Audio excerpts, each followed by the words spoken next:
Okay, folks, we're recording. We got 20 seconds until we go. Everybody mute their mics, please. Well, let me try playing something here. Just give me a second here. Nadir doesn't realize that we can hear him. Your show will go live in 5 seconds. 4, 3, 2, 1. Okay, all right. Well, good afternoon, everybody. Hi. This is Eric Smith. We are live on another edition of the Real Interfaith Dialogue, or here in the Zoom room, we call it the Cross and the Crescent. We have with a guest today, Nadir Ahmed. He was having some issues hearing us, and we're gonna get to him here in just a second. He's giving me I don't know if he's giving that look. Problems with the Quran. Eric, what I want to do, I just want to reboot my computer, okay? I'll be right back. Who said that? Nadir?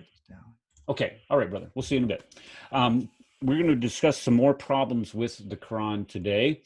Nadir has said that he wants to come on and we're going to discuss Deuteronomy 18:18, which is supposed to be a clear prophecy of Muhammad in the Bible, because we are told that in several different places in the Quran that we would find Muhammad in the Torah and the Injil. So we'll get to him after we get done with what Chris and I have to start off with. And Chris, I'm going to allow you to go first today, if you don't mind. There are a couple issues that you've been having with engagements with people evidently on Facebook, and you wanted to illuminate them. So you go on right ahead, sir. We'll wait for you. Are you there, Chris? Go ahead. Yeah, I'm here, Eric. And yeah, I've had some discussions with some people this morning. So today I want to, I do want to engage with Nadir. But first off, I want to explain how ignorant some Muslims are on Facebook. Now, there's one person called Muhammad Sadim Isa. He stated, Chris Claus, Jesus rejected Christianity. His disciples called it blasphemy, yet you still try to defend this rejected lies. Yet you still claim to follow Jesus. Scripture and history is proof of this. I say, so apparently Jesus rejected Christianity, and then he goes on to say, the disciples called it blasphemy. Now, let's deal with these two claims, then move on, because what Muslims do is they hurl a bunch of accusations, and then you don't address every possible accusation, and then they claim victory. So did Jesus and his disciples reject and call Christianity blasphemy?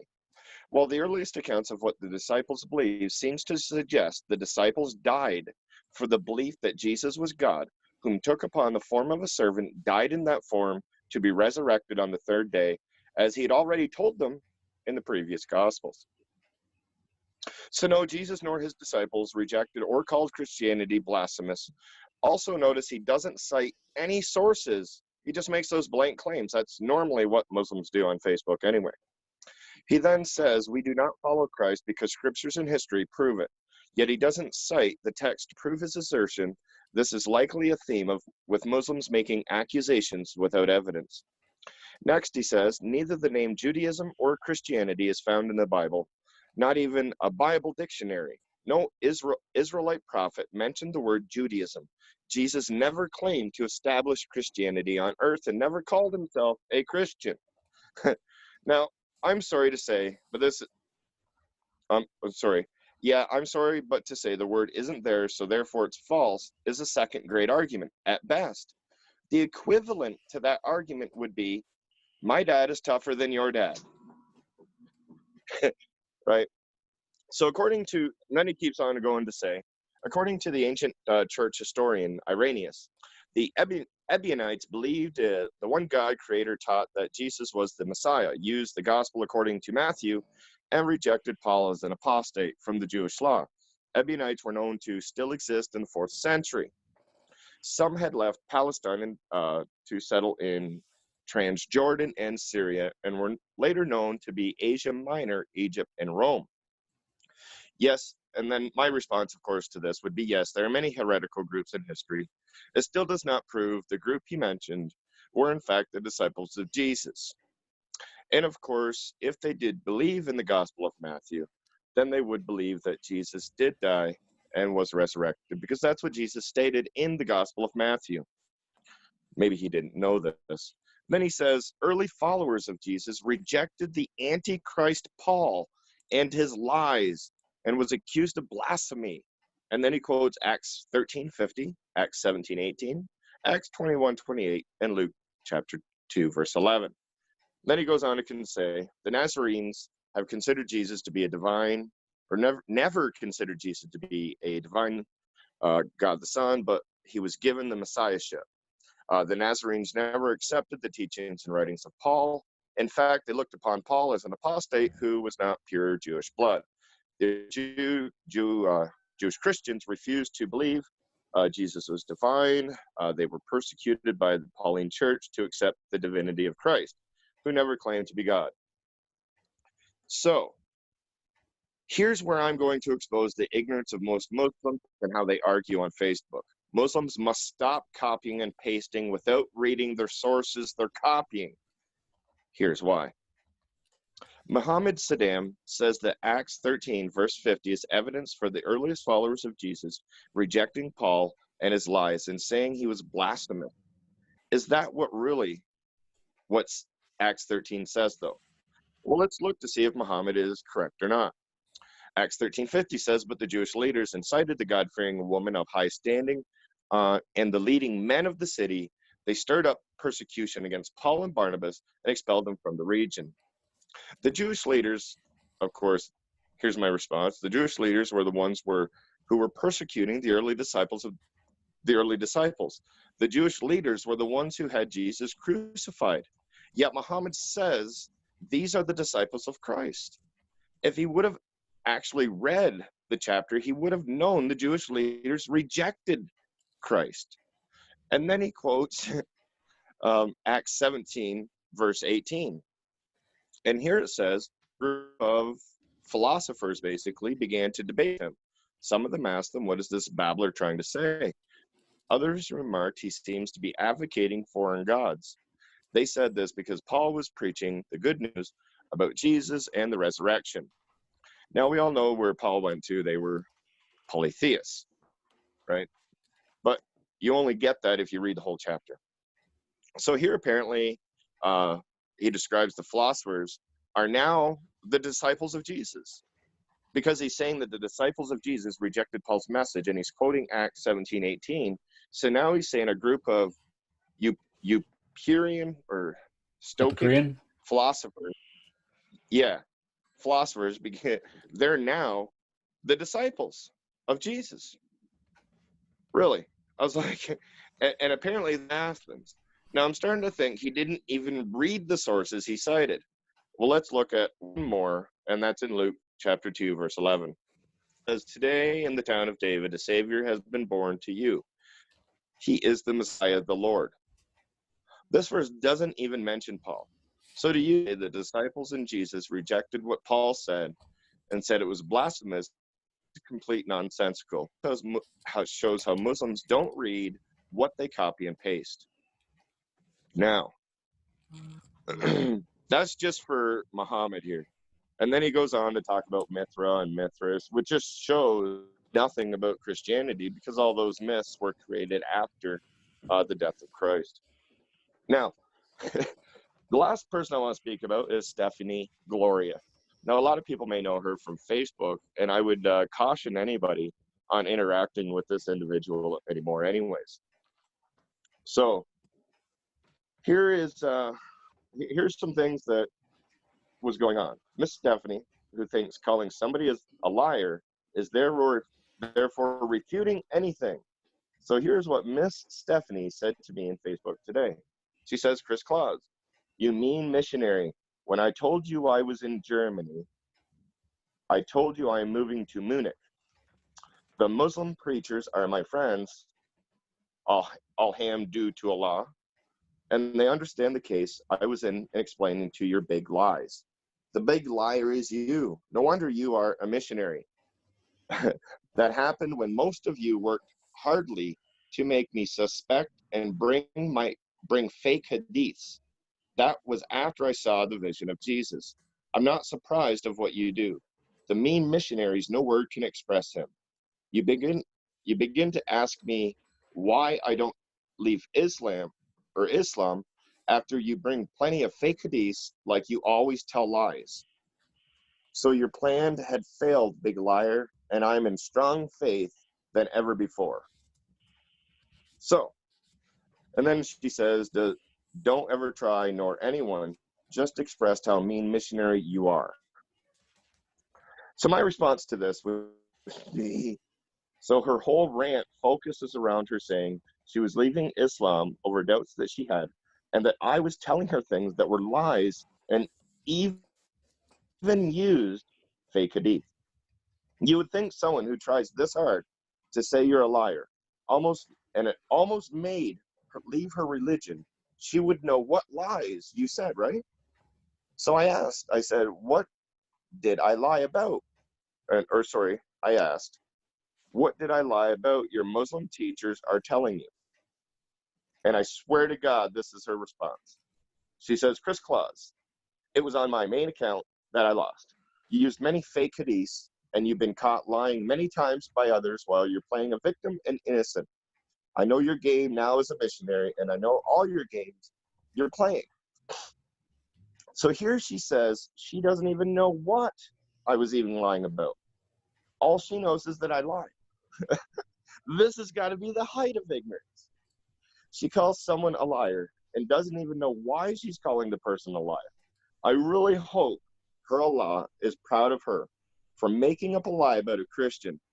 Oh, wait, remember, he is the greatest of deceivers, so I imagine he would be proud, actually. So again, Stephanie Gloria, you're calling somebody a liar. You don't even know what they're lying about. Muhammad Isa, I quoted those verses that you put in Facebook. None of them actually say what you want them to say. So next time you're actually arguing on Facebook, sir, my recommendation for you would be to actually read the sources that you're going to cite in your response, just so you don't look as ignorant as what you normally do. Other than that, Eric, that's all I had for today. Well, that was kind of short. Yeah, I didn't really have much. Okay. So I was hoping that we could give Nadir some of the time, because I really disagree with what he says, right?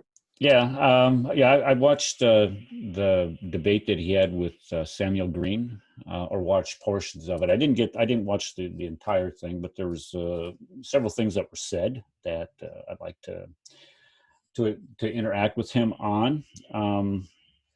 So let's go ahead, and I'm just going to go ahead and just set the anachronisms that we were going to discuss off to the side. And I am going to bring Nadir up on mic now. He is not muted. You are unmuted, Nadir. What is that? What is that motif you got going behind you there? Is that like a? It's a really nice backdrop.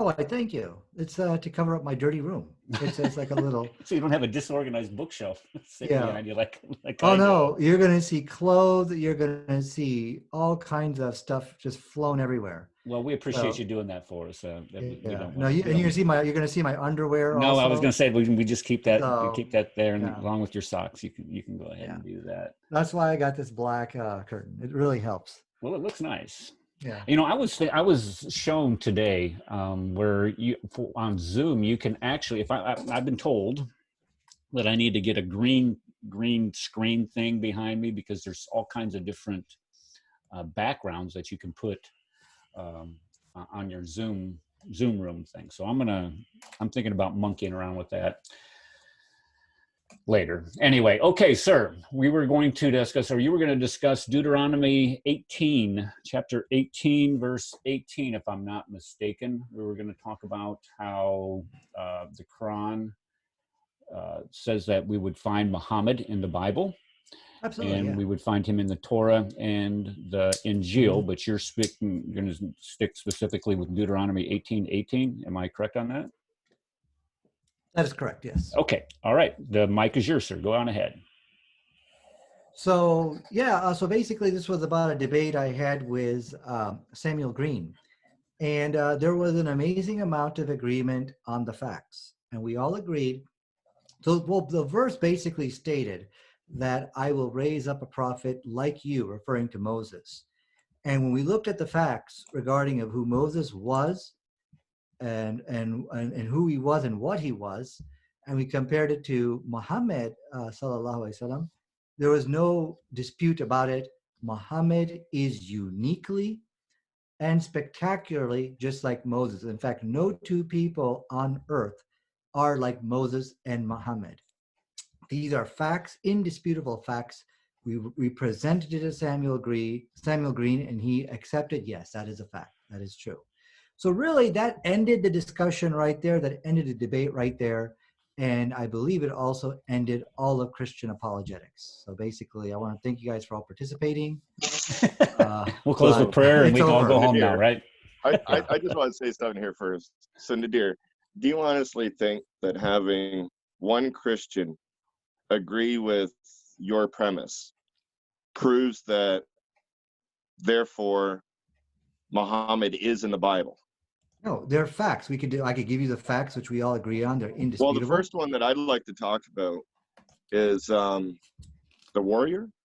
Yeah. What type of warrior were they? Warrior prophet. Yeah. Warrior prophet. Yeah. How many wars did Moses go in? Well, we have the battle in the book of Numbers, chapter 31, verse 18. We have the battle over there where he basically commanded. What battle is that, sir? Well, I don't know the name of the battle. Okay, no, sir. I'm going to bring it up. If you're actually going to call him a warrior prophet, you should know the battles that he fought in. Wait a second. Are you saying he's not a warrior prophet? I would disagree with that. I would say he's definitely not he's a warrior prophet. But go ahead. What Numbers 31? Which verse, Nadir, did you say? Numbers chapter 31, verse 18. 18. Okay. Let me share my screen here. Now, I would say Joshua was a warrior. Yes, Joshua was definitely a warrior. Mm-hmm. But I wouldn't agree that Moses was a warrior in any sense of the word. Mm-hmm. Did he command soldiers into battle? That doesn't make him a warrior prophet, though. Not really. Muhammad participated in the battles. Okay. Moses didn't participate in the battles. Okay, 31:18. That's not it. That's not the verse. It's probably the chapter. You're probably right on the chapter, but not the. Let me see if I can. Moses, Elias, the priests, and all leaders of the community went to meet outside the camp. Moses was angry with the officers. Oh, because the officers are the ones who participated in the battle, not Moses. So this would not make Moses. But he was okay. So what role did he play? He was ordering these commands.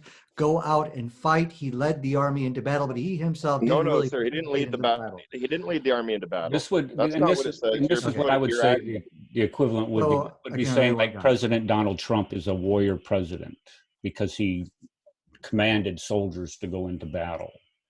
Mm-hmm. That doesn't make him a warrior president. Well, he started these wars. He cleared up and freed the home or the promised lands, right? No, he did not. Joshua did that. Under the command of Moses, he basically Joshua and Moses. Moses never entered the promised land. Moses died. No, he never entered. He never entered it. But let's look at Numbers chapter 31, verse 18. Could you share your desktop and we can read that? It's on. I have it up here. 18. In the Bible. When did Moses die, and when? Well, I don't know what year. I don't remember that. No, I don't have that information. It was before they took over the promised land, right? I'm not sure. It's okay. True. So you don't even know about Moses' life, but yet you're saying that him and Muhammad can be the only two people alike. This to me doesn't make much sense, sir.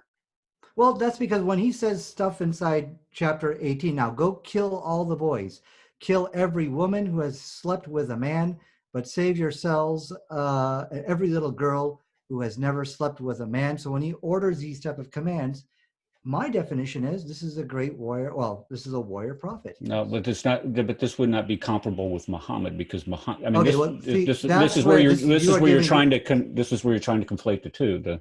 When you have Muhammad is an active participant in the battles, where you could call him a warrior prophet. Whereas Moses did not participate in these battles. Moses was more of a president or a leader who commanded people to participate in the battles, where he himself did not. So the equation, and this is where we're saying that we don't agree with you at all on this, to say that Muhammad was a warrior prophet and Moses a warrior prophet. And this is clearly not true when we examine the text here. Well, it looks like you guys got your own definition of warrior prophet, and I got mine. Simple. End of story. And me and Samuel looked at the facts, and he does agree. And there's many people who would agree that when we look at, you're on my show. Don't cut me up. Hold on one second. All right, go ahead. I'm sorry. Go ahead. Go ahead. Yeah. So there's many people who would agree that the role which Moses played qualifies him as a great warrior prophet. Many people, many Jews, many Christians. So it looks like it's just a matter of how you define it. He did orchestrate these battles. He orchestrated these wars, and that would make him, at least in our eyes, a warrior prophet. Yeah. Well, and here again, you were on my show about a year and a half ago, I think it was, and you're always a good guest, by the way. I'm gonna, I want you to know that I always enjoy having you on the show. Thanks. And because you're on twice, and the first time you came on, and I actually agreed with you on this because I really didn't, I just kind of accepted what you were saying at face value. But during the week, I went back and looked, and I found no place in the Bible where Moses leads people into battle. Now, there is a spot in the book of Numbers, I believe it is, where, not Numbers, well, maybe it is Numbers, where he is holding out his hands, holding up his arms while a battle is being conducted, because he's giving his blessing to the forces there. But that is the only place where you could actually equate him to actually participating in the battles, which would make him a warrior prophet. Where the fact of the matter is that he did not participate in the battles, so he's therefore not a warrior. So therefore he's not a warrior prophet. So therefore Muhammad, who did participate in battles and who you say is a prophet, he would be a warrior prophet. So the two do not. Well, I think we're just going back and forth on the same issue. We seem to have our different definitions of what a warrior prophet is.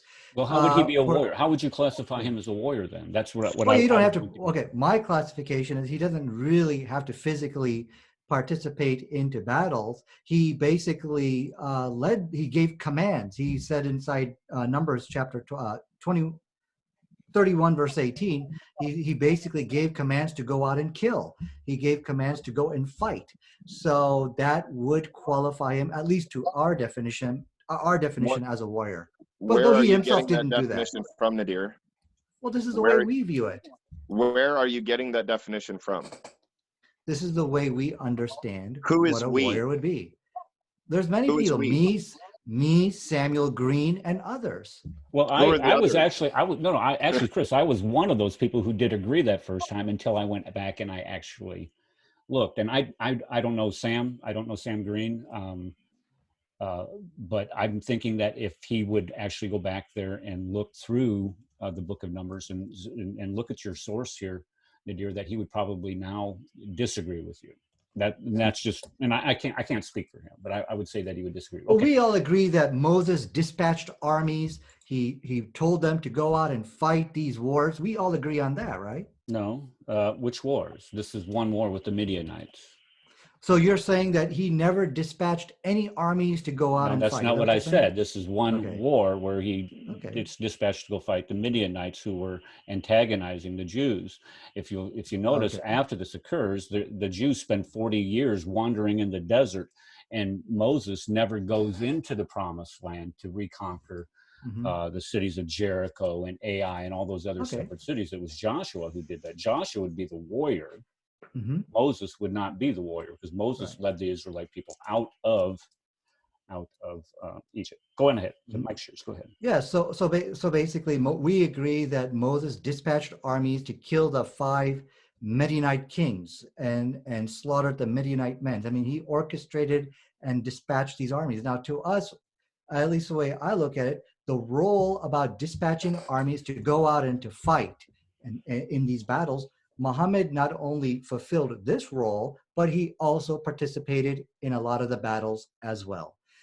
So there is similarities there. Now, whether you want to call it warrior, prophet, generals, a lot of people see Moses as a general. Some see him as a warrior, but he was clearly had a militaristic mind frame, and we see the same thing in Muhammad. He also did the same role. So this is what we meant by that. Then just okay. Yeah. All right. Let's just make sure we clarify here. Just Mhm. because you say that it's the same does not necessarily make it the same. I understand your desire to equate the two, because it's prophesied in the Quran that we'll find Muhammad in the Torah, but it does Mhm. not make it true. They Mhm. did not participate in the same role in the same manner in Oh no, there are battle. differences in the role. I mean, of course, there's differences in the role. Yeah, sure. Well, Nadir, can I throw an objection to your argument? Yeah, Now, yeah. during the time of, I believe, King David, Nathan would have been the prophet at that time, Nathaniel, and he would have been telling the king what to do and to exercise the wars at that time. Would you believe that he was also a warrior prophet by the very same definition that you're given of Moses? Yeah, I would say so. I mean, if they orchestrated wars, they led armies out into the battle, whether they're in the front lines or not, or they're calling the shots from the back, like how Moses did, where he ordered armies to go out and fight and kill the 5 kings of the Midianites. I see him as a warrior. Yeah, I see. Okay, so I would say so. Yeah. even if we want to grant you that argument of Mm-hmm. of Moses being a warrior prophet, Mm-hmm. you have to grant that Nathan as well is a warrior prophet. So now that has to be taken off the board of Mm-hmm. who the prophet of Deuteronomy 18:18 is, because you also said at the start that it can only be two people. No Right. other people can be alike Mhm. them, right? Well, But we no, just not found based out on just a warrior. Not so. just let me Let's see finish what we though. can agree on. Let me It looks finish like we. though. Yeah, yeah. So you would have to agree that Nathan is a warrior prophet. By your very definition, we have to Right. throw that category out. Sure. Yeah. Yeah, I see anyone who participates in wars, leads armies into battle, whether he's doing it from the background or whether he's actually on the front lines. We see them as warriors. Yeah, why not? Yeah. Okay, so now But that maybe category the that word we're warrior is what we're getting hung up on. It looks like we all agree on the facts, but maybe the word warrior is what people are, they don't like. So let's put the word aside, and we all agree that Moses basically commanded an army to go out and to fight the Midianites and kill the 5 kings. We do agree that, and there were battles and we can wars. agree that Okay, good. there was many prophets in the Old Testament that did the Okay, exact same thing. Yes. because let's put the word warrior aside. So Muhammad also fulfills this role as well. He also orchestrated and told armies to go out and fight. So we do see there is similarity there. They have this military mindset. So this is where the similarities is coming in. And so that was just the first one. The second thing is, the second point which I brought up is, in the beginning, Moses was in the minority of one. When he received the revelation, I think it was Mount Horeb. Muhammad received the revelation on Mount Hira. So we see that in the beginning they didn't have an army, but through their skill, their ability, they were able to muster up this army. So we do see the similarity in both Muhammad and Moses. And then there was the Oh, second one. just a second. Yeah, go ahead. Can I have a rebuttal to that point before we Yeah, move yeah. on? Mm-hmm. Okay, so you using that they were by themselves at the Mm-hmm. start of their ministries, and then they built up to the warriors that they had and the army size that they had at Mm-hmm. that time, Mm-hmm. using whatever skills they needed to use at that point. Right. What I would say is now we're going to have to throw that category out as well, because we could name at least 3 or 4 other prophets in the Old Testament that were by themselves when they first received the revelation from God, and then had to go to others, tell them this. Therefore, as I would say about Nathan, going to King David and getting bigger armies. So therefore, that category doesn't alone suit Moses and Muhammad. You can put many other prophets into that same category. So we're going to have to reject that as well. Well, but you're rejecting it because there's other prophets who fit that role. Is that what you're saying? Well, what you're saying though is that there has to be specific similarities between Moses and this other prophet that are not visible in any other person. That these two people No, are that's the not what I'm only saying. ones that can be alike in those situations. Nope. No, I think you misunderstand.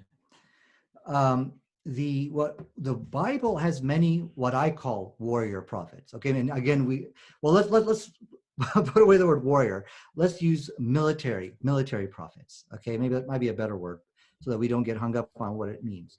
The Bible has many military prophets. Where the similarities between Muhammad and Moses are is that they both commanded an army to go out and fight. And that was the similarities between them. And of course, Muhammad did more than that. He actually participated in the battles. Secondly, we see that in the beginning they didn't have anybody. It was just them, and there are many other prophets who did the same thing. It's almost like there's this motif of the Bible where they do this, where you've got this military prophet in the beginning. He doesn't have anybody following him, and then in the end, he conquers with a great large army. And you would have to agree that both of those categories could be filled by a lot of prophets in the Old Testament. Yes. Okay, so what's the next? Well, instead of going to the next one, what is specifically only between Muhammad and Moses so that we know that it's Muhammad that's being spoken of? Mm-hmm. Because there has to be unique similarities that are only between those two, right? What are they? Well, now if you look at 4 characteristics, they share these 4 characteristics which make them unique. Number 1, they were military prophets. Number 2, they built an army from ground up. Just in the beginning, it was just them. And then in the end, they built this army from scratch. That's the second one. Third, they were successful. They were successful at what they did.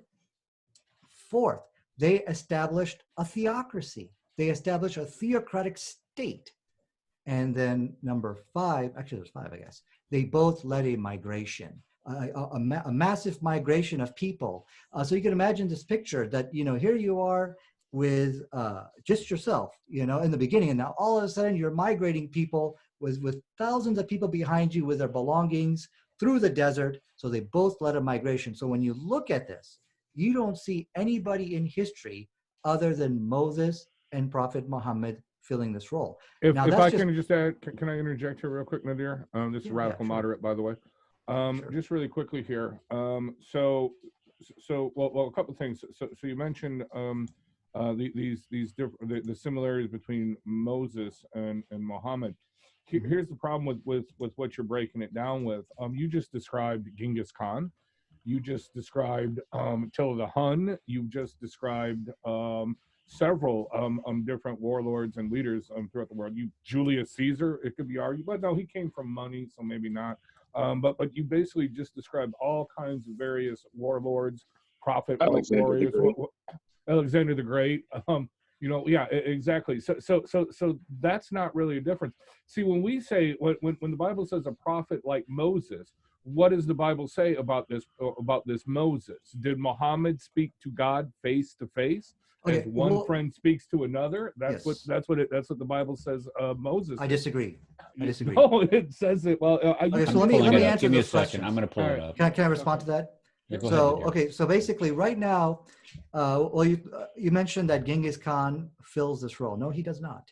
Okay, Genghis Khan was a warrior, or you could say a military person. So yes, Genghis Khan does resemble Moses in the sense that Moses was a militaristic person. Genghis Khan was a militaristic person. You got some similarities over there. There may be 1 or 2 more, and that's fine. That doesn't refute or dispute anything I'm saying. There could be many people who could resemble Moses, and they do. Look, I resemble Moses. I don't eat pork. I'm circumcised. I believe in the Shema, like they do. So even I could say I resemble Moses. So the issue here is I'm not claiming that nobody could ever resemble Moses. There's millions of people who resemble Moses. There's millions of warriors. But the question here is we should be looking for a prophet. Genghis Khan didn't declare himself to be a prophet who resembles Moses. And nobody resembles Moses in all 5 of these categories. 1 or 2, yes. There are people who establish a theocratic state. There are people who built an army from ground up. There are people who fought battles and wars and won and were very successful. There are people who are like that all throughout history. No one's claiming that those people never have existed. But what we're saying never existed is a prophet, a man who claimed to be a prophet, who was a military, who led a military army, who was actually successful, and who established successfully a theocratic state and led a migration. If you look at all 5 of these categories, no one other than Moses and Muhammad existed. And this is not just my opinion. Historians have also weighed in on this as well. And I could read you some historical references in which it says Moses resembles Muhammad very much so. So this is just not something, well, okay, this is a Muslim, I'm trying to make this, I'm trying to fake it till you make it, you know, kind of thing, trying to make Muhammad look like Moses so we can evangelize. That's not the case. Many people have made those Nadir. and if you like, I can share that with you, show some of those Nadir. historical references. Yes. Nadir, what is the, where do you get the definition of one like Moses? One like Moses can be found inside Deuteronomy chapter 34. So you use Deuteronomy chapter 34 as your reference to show what this coming prophet will be like? Oh, so that's one of the definitions we can use. So okay, did you want to post it real quick on the screen, or maybe if you like, I could do it. Do you want me to share my screen? No, it's up on the screen right The now. last time I was then, talking to you, you didn't even realize that Moses died before entering the promised land. It says since then. No. I totally accept that. That's totally fine. That's totally fine. I accept that. But let's see what. Let's start with chapter 34, verse 9. Let's see what it says over there. It says verse. And, it starts in actually verse 10. It says. Well, I want to read verse 9 if I could. All right, go ahead. Go ahead. Yeah. And Joshua, son of Nun, was filled with the spirit of wisdom because Moses has laid his hands on him. So the Israelites listened to him and did what the Lord had commanded Moses. Now look what it says. Since then, no prophet has risen in Israel like Moses. So can we agree here that Joshua is like Moses? No. Okay, well, that's the way I think it's so clear. Let's read again. Now, Joshua, no, but the you're son stopping of Nun. right in the middle of the. You're stopping right in the middle of the verse. We will continue. Why I disagree. We will continue. Okay, well, we will continue to the rest of the verse. But my point here is when it says, "Since then, no prophet has risen in Israel like Moses." Who are they talking about? Who are they talking about? Since when this was written. Or where do you? I'm not following you. Referring. God is referring to somebody here. Okay, and it says it just got done telling you, talking about now Joshua, the son of Nun, was filled with the Spirit. It goes on, and the next verse says, "Since then, no prophet has risen." Okay, in Israel so you like notice that Moses is passing on leadership of the Israelites to Joshua. Mm-hmm. Okay, who did Muhammad pass leadership of the Muslims on to? Well, there's some dispute about that. Well, that's the thing. This is where we start saying the two are exactly. I mean, you're saying that they're so close. There's no dispute here, where there is all kinds of disputes. Let's finish reading the verse. Wait, before we finish reading, can we all agree on the obvious here? And as many Jews have also said the same thing, that this is clearly referring to Joshua. Since then, no prophet has risen in Israel like Moses. Do you deny the fact this is talking about Joshua? There's no. Yes, I do. As a matter of fact, this was an addendum. You have to, because this was then an it's game addendum over to for Deuteronomy. It's at the game end over. Because Moses That's why didn't you're write denying this part. it. No, you are denying it. the obvious here. Since then, no prophet has risen in Israel like Moses. And I agree with many of the rabbinical schools, many Jews and other Christians, and you read many commentaries, clearly identify this as Joshua, who is that prophet like Moses. And who is Joshua? You got it. He was a warrior prophet. That's why when you go into Google keyword search, warrior prophet, guess who comes up? Muhammad, number 1. Joshua, number 2, and I think I might find Moses. Well, then why wouldn't you say that Muhammad resembled Joshua then? He does resemble Joshua. They both are great military generals. They both are great warrior prophets, and that's my point here. Joshua, Moses, and Muhammad, they all fit well. They all resemble each other. Guess who doesn't fit in this group? Jesus. Jesus doesn't fit in this. We're getting Joshua to is that. Let's we'll, finish. we'll Let's get to finish that. verse Yeah. 10. Let's finish No, verse no, no. 10. Yeah, listen to it. When the Lord knew whom the Lord knew face to face. Stop.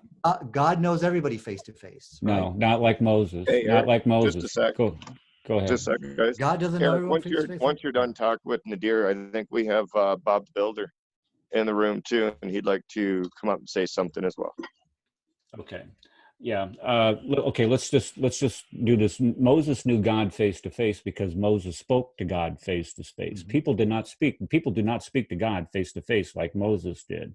Moses, as a matter of fact, when he came down from Mount Sinai, they had to tell him to cover himself because he still radiated from the glory of God.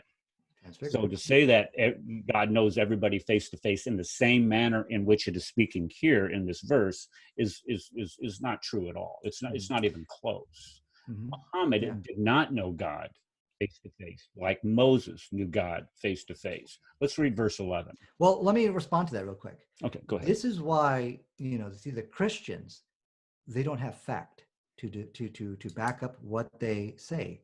It is all interpretations. These are all just interpretations of interpretations. He's now giving you his interpretation of what face to face means. Well, okay. Okay. Let's just. My interpretation of face to face means face to face. God knows everyone face to face. Why is that wrong? He didn't show where I'm wrong here. He just let me give you my interpretation here. And by the way, there's two ways you can interpret this verse. If you look at this verse, it's since then no prophet has arisen in Israel like Moses, referring to Joshua, whom the Lord knew face to face. So now he's glorifying him, he's edifying him. It doesn't mean that the prophet has to be like this in all these categories. That's one interpretation. The other interpretation is, okay, now here are all the categories, what like Moses means. That is, so this what Eric is giving you is an interpretation of an interpretation. Would you agree that Moses saw God face to face? He did. Unlike Yes, he did. what you and I have seen God face to face. True. Would that be a unique relationship there? Yes, it would. Okay, so when we get to verse 11, there's an additional, but what I'm saying there's an additional qualifier here. Who did all those signs and wonders the Lord sent him to do in Egypt? Like throwing down the staff, right? And it turned into a snake. Did Muhammad do any of these wonders? Neither did Jesus or Muhammad performed the specific miracles which Moses did to Pharaoh in Egypt. Notice it doesn't list the wonders. Did not perform signs and wonders. Do you believe Jesus performed signs and wonders? Both Muhammad and Jesus both did miracles. That is correct. They performed, well, that's not what it says. It says signs and wonders. Would you say that? Did Muhammad perform signs and wonders? Yes, he did. He did. Yes. Okay. Do you have? It's a common hoodwinkle which many Christians fabricate and deceive people like David Wood, Sam Shimon, in which they claim Muhammad never did any miracles. But the Hadith is filled with all kinds of miracles. I can share that with you if you like. The Hadith turns Muhammad into a magician is what it does. The Hadith were written down 250 years after he died. And the earliest you have to reject the Hadith. Okay, I do. Gotcha. Well, of course. Yeah. Well, I reject a lot of the things that the Hadith say. But when you start saying the Hadith record the miracles that Muhammad performed, they're written down 250 years after the fact, which allows for plenty of time of embellishment. And on top of that, the earliest extant copy of any Hadith is 400 years after he dies. So to say that, to provide some type of veracity or some type of authority to the Hadith, to make a comparison between Muhammad and Moses is, as I said, it's myth, lore, and would you say that interpretation? That's what you said, or how Christians interpret it. But let's get back to this face-to-face thing. You're not going to sit here and say you're going to say that Moses did see God face to face differently, because this is what it's doing. It's differentiating Moses from all the other prophets. Say Moses saw God face to face differently. You'll admit that. But at the same time, you'll say that Muhammad did not do that. So when you say that Muhammad and Moses are almost the same, Muhammad is a prophet like Moses. When it clearly says Moses or Muhammad is not a prophet like Moses. Why? Because he didn't see him face to face, and he didn't perform any signs and wonders. So you can't make that comparison based on the biblical standard, not the standard that we as men set, saying he's a warrior prophet, saying that he led people out on the Hijra, which is something else that we're going to get to here also here in a minute. Sure. There is no comparison. Well, let me first back up and address what you were saying about the hadith and doing miracles. See, I don't have a problem with what you're saying. If you don't believe in hadith, that's fine. But that's what should have been conveyed to the people, rather than saying Muhammad never did any miracle. His only miracle was the Quran. Rather than deceiving people like that, you should have said, well, the miracles are actually found. There's hundreds of miracles of healing people in the hadith, which mainstream Muslims, both Sunni, even Shia believe. Actually, almost all Muslims believe. But me personally, I don't believe in it because I don't like the hadith. If it was conveyed like that, I would have no problem. But the fraud and the deceit is they're saying Muhammad never did any miracles. That's a lie. That's a deception. So, so my point here is, Muhammad, because there is this unpleasant fact that Muhammad does uniquely resemble Moses in the most spectacular way. Number one, they were both military men. They were successful military prophets. They established a theocracy successfully. Go home and try this. See if you could do that. You cannot fake these till you make it. You can't do it. And they both led this great migration. That mere fact is caused a lot of problems in Christians that they start fabricating and telling people, oh, Muhammad never did any miracles. No. So it's a matter of honesty. And I would like actually an apology, because Christians owe an apology to Muslims for fabricating like that. Now, if you don't believe in hadith, that's fine. But we do, Who's Bob? We have Bob wants to come up on the mic. Yeah. Go ahead. Go ahead, sir. You talked about Muhammad being like unto Moses. Right. And you mentioned the criteria of him being a general, the criteria of him leading a migration. That ignores all the ways in which they are dissimilar. The Exodus event was done through the power of God. God intervened dramatically and powerfully in history to allow the Exodus event to occur. The Hijra has none of that dramatic intervention of God. Furthermore, Moses is seen as the liberator and the founder of a covenant. Jesus is seen as a liberator and the founder of a covenant. Christ is one who is seen as God intervening dramatically in history. Well, we'll get to all that. Nadia. One second, Nadia. One second. Because you're pulling out what I would say are very spurious connections to Muhammad, whilst ignoring the more dramatic, the more impressive connections that you should be looking for to demonstrate your case, which we can also demonstrate with Jesus. Now, just one other final point is that Moses came in the name of Yahweh. Jesus came in the name of Yahweh. Muhammad comes in the name of Allah. Yahweh is a foreign god to him. So you're making these spurious connections and you're ignoring all the dissimilarities. Okay, so let me try to address you threw a lot here, because these are all different topics which we will get to. How is Jesus like Moses? Are there differences? Sure, there's differences. Did they worship the same God? Another hoodwinkle is that this is some kind of different God that Muslims believe in and stuff like that. This is all just basically a misinformation. You're saying that Jesus came in the name of Yahweh. I come in the name of Yahweh. I worship. Watch this, guys. Watch this, everybody. I pray to Yahweh right now. Yahweh, you are my Lord. Now, am I committing shirk?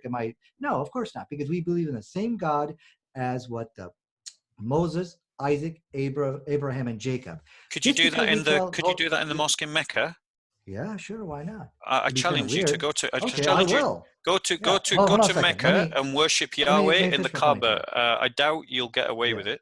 Sure, I will. I have no problem of doing that. They will probably say, "Who is Yahweh?"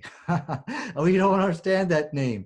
But anyway, I have no problem of doing that because remember, the Torah was placed in front of Prophet Muhammad sallallahu alaihi wasallam. He said, "I believe in thee and the God of thee." So if Muhammad himself can do it, I do so too. Again, the Torah was placed in front of him. He said, "I believe in it and the God of it." Okay, so that's why we all believe in the same God. And I know there's some divisive people who try to say, "Oh no, no, you believe in a different God." But that's where my Jewish friends actually come in and help support us. In which we say it's really the Christians. If we're going to say that we all believe in a different God, they're going to say this: the Christians, the Father, the Son, the Holy Ghost, and these three are one. This Trinity. This is a different God that me and my rabbi friends can hold hands on. And we say, if anybody, it's the Christians who worship something different. And the final point here, if you look in the New Testament, Jesus never used the term Yahweh either. So the whole thing, the whole canard that Muslims are somehow worshiping some different God. But yeah, find me the verse if you. I'm sorry, he used the Greek equivalent. He used the Greek equivalent. Well, that is all an interpretation of an interpretation of an interpretation. But let's get back to where we were, which was Deuteronomy chapter 34. Since then, none has arisen a prophet like Moses. Who is that person? It's talking about Joshua, and he was a warrior. Joshua resembles Muhammad very clearly. At least it does to Google. If you type warrior prophet in Google, guess who comes up? Joshua and Muhammad. Nadir, we don't do our theology through Google. No, come on. Because they resemble each other so good that even others are making the same comparison. The problem is here that Deuteronomy chapter 34, it is ended. We know it has to be a military fighter type prophet who, when God said, like Moses, that's what he meant. Muhammad fills that role very good. So much so that even the algorithms of Google are picking them both up on putting them on the front page, on the first page. You can't use Google as your prophet. It's over. No, I'm not using Google. I'm using Deuteronomy chapter 34, and like I said, it is clear. This is like Moses has been defined. Now, when it goes on, it says whom Moses knew face to face. Again, there's two ways you can interpret this. The first interpretation is, okay, now the likeness of Moses, what he meant is just Joshua. Now he goes on to edify, glorify who this person was. And he talks, and then Moses did these miracles in Egypt. You know, he threw the staff down and it turned into a snake to Pharaoh. Jesus and Moses and Muhammad didn't do these miracles. So this can't be like Moses, what he meant. This is something very unique to Moses. That's why I'm saying this is the right interpretation here. So I think this verse, Deuteronomy chapter 34, seals the deal, and I don't see any need to go any further. But go ahead.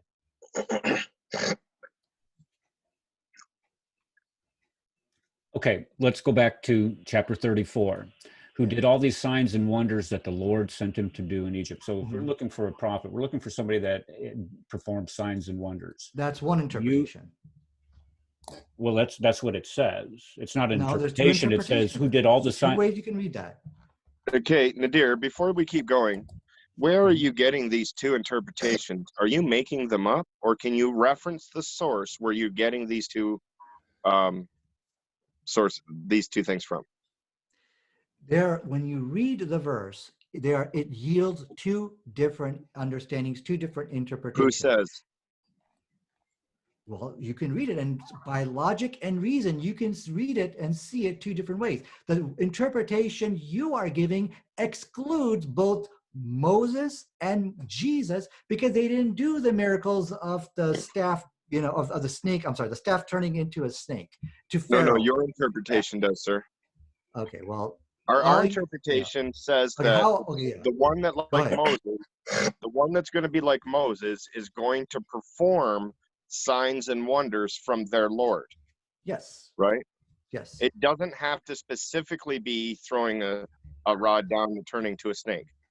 But it said signs. No, it does have to say that because it said that he did in Egypt to Pharaoh. Signs and wonders.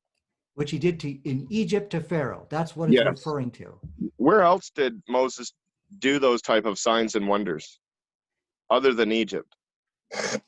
I don't remember him throwing down his. Oh, I'm sorry. There was a miracle in which God did that, I believe, in Horeb, right? The What was staff, that, sir? throwing down the staff, and it turned into a snake. So basically, almost every sign and wonder that Moses ever performed in his lifetime would have been during the Egyptian Exodus. Wouldn't you agree? Well, yeah, in the Egyptian Exodus. Yeah. Well, he also fed the people in the wilderness. That was in the land The of man Midian, and which quail? is Saudi Arabia. That's not in Egypt. Oh yeah, but I'm saying he did many miracles like this, right? Yeah. Okay. Did Jesus feed the people in the wilderness? And Muhammad also fed people. This is the miracle of food being multiplied for the masses. Muhammad also did this miracle too. So we can't use this as a criteria. No, the only thing that I have, Okay. the only thing that I have is you're going to quote these miracles that Muhammad does from the Hadith, of course, right? Right, yeah. Now, they may be true, they may be not. I'm not going to discredit the Hadith. But typically, if the sign and wonder is not in the Quran and only found in the Hadith, why can't we say that it is simply made up because it's not in the sacred scriptures? Can I say something? Because then you are dragging the discussion into a quagmire, because if you attack the Hadith, we'll attack the New Testament and say, well, that's all fabricated too. So then now we are left with nothing. No, sir. You see? So this is what you're doing. You're trying to drag the conversation into a quagmire because the New Testament isn't Hadith. Yeah. We can knock out the New Testament. If you attack the Hadith, we can definitely discount the New Testament as well, and say no, that's wrong. When the New Testament made, so let's just accept the scripture as is, what it presents to us. I want to hear from Asana. Yeah. Asana, go ahead. Asana. Oh, you got to turn the mic off. Okay. There you go. That helps. Right. So this is the problem with what you're asking, even as far as the Quran or Muhammad. Now, in the New Testament, it says, for false Christs and false prophets will arise and will show great signs and wonders, so as to mislead, if possible, even the elect. So if Muhammad had several miracles in the Quran, you would say he was just a false prophet. You wouldn't, in other words, that because Christ said that anybody's doing these signs and wonders will be a false prophet. So there's no reason to believe that if the Quran was just littered with miracles of Muhammad, you would just say all of them are fake miracles. The devil. Well, no, sir. We would have to take everything into consideration, because it also said one that preaches a different gospel too, right? Okay, but let me say this though. But so the person that preaches a different gospel than them, is also doing the signs and wonders. Wait a minute, that Chris. Person is a false. Wait a minute, prophet. Chris. Wait, Chris. The whole idea of you saying that Muhammad is a false prophet is you have to have some criterion. You're saying you're actually making this explanation that there is no miracles. There is nothing. There's nothing to show. So what I'm saying is you're actually disqualifying yourself and calling him a false prophet, because you're saying he did no miracles, and you would literally have to do miracles to be a false prophet. John I'm gonna jump in here real quick. Just Asana, hold on one second, okay? Just hold on 1 second, because you're coming into this discussion. You didn't hear the context of why this was brought up. Hold on, because you just came in. You didn't hear the context. So the reason why we're discussing whether Muhammad performed miracles or not is not to say whether he's a true prophet or a false prophet. The question is that what Deuteronomy 34 verse 10 and 11 say that it means to be like Moses? It says that he performed, this prophet will perform signs. So it's not how will Christians view Muhammad's miracles if he did any. The question is, did he perform miracles? If so, does that qualify him as being the prophet like Moses? But that's the same thing as the point as Jesus didn't have any nation. He didn't rise a nation. He was not the head of nation. And what Christians do is they get slick and they go, yes, he's the king. Okay, you're not responding to what I just said. The question is, does the Quran say that Muhammad did miracles or not? I don't think it's even. I think it's a pointless thing actually, because John the Baptist didn't do any miracles at all. Okay. Hold on a second. Are we saying that John the Baptist is the prophet like Moses? No, listen to Okay, what I then, just then, said. okay, then we're not talking about that. Hold on a second. Hold on a second. Hold on. But you're So being dishonest. does the Quran say that Muhammad did miracles? Yes or no? Listen what I just said. You're being dishonest. No. Answer the question, the please. point. No. Answer the question, It doesn't please. have to. The Quran Does the is not Quran, sir, listen. Hassan, hold on a second. Does the Quran say that Muhammad performed miracles? Yes or no? The Quran is not about Muhammad. It's Okay. about Allah. I don't know why you're not to answering the mankind. question. I don't know why you're not answering the question. Because it's a pointless question. Nader, can you answer the question? Does the Quran say that Muhammad performed miracles or not? Explicitly, if you're looking for an explicit verse, it's not there. But what there is a verse about the splitting of the moon. This is actually mentioned in the Quran, and this was a miracle which Prophet Muhammad sallallahu alaihi wasallam did. This is all mentioned in the Hadith. And what I'm asking from the Christians is, if you want to deny the Hadith, okay, fine, but at least you should have been honest and said the miracles are in the Hadith, and this is what like 100% of all Muslims believe in. But I want to deny it. Oh, okay. That would have been an honest. That would have been an honest response, which I would have wished to hear from. May I come in?